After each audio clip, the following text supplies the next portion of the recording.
এখন ভেটকি মাছের মাথাটা কুচকুচি করে কাটা আছে, লেবু আর নুন মাখানো আছে, একটু হলুদ দিয়ে মেখে নেব।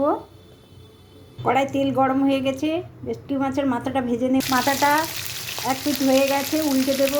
এখানে একটা বড় টমেটো ডুমো ডুমো করে কেটে নিয়েছে, একটু নুন আর 4টে কাঁচা লঙ্কা দিয়েছি, মিক্সিতে ঘুরিয়ে নেব। মাছের মাথার সঙ্গে আলুটাও ভেজে নিলাম। আলু আর মাছের মাথাটা ভাজা হয়ে গেছে, ওই তেলে ফোড়ন দেবো শুকনো লঙ্কা, তেজপাতা আর একটু গরম মশলা।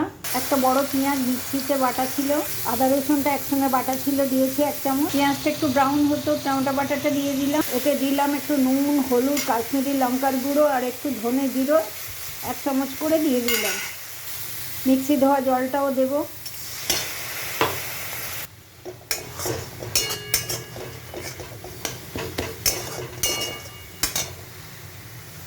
মশলা তেল ছেড়ে গেছে, এবারে আলু আর মাছের মাথা ভাজাটা দিয়ে দেব।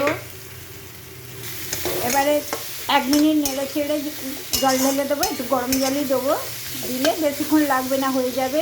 2-3 মিনিট চাপা দেবো, এটা মাখা মাখা হবে। ভেটকি মাছের মাথা তো একটু মাংসের মতো রান্না হবে। দেখুন বন্ধুরা, হয়ে গেছে। উপর দিয়ে একটু ধনেপাতা আর কাঁচা লঙ্কা ছড়িয়ে দেবো, একটু গরম মশলা দিলে ভালো হতো। হয়ে গেছে, নামিয়ে নিয়েছি। কেমন হয়েছে রান্না দেখে বলবেন, আর একটা সাবস্ক্রাইব করে দেবেন বন্ধু ভেবে।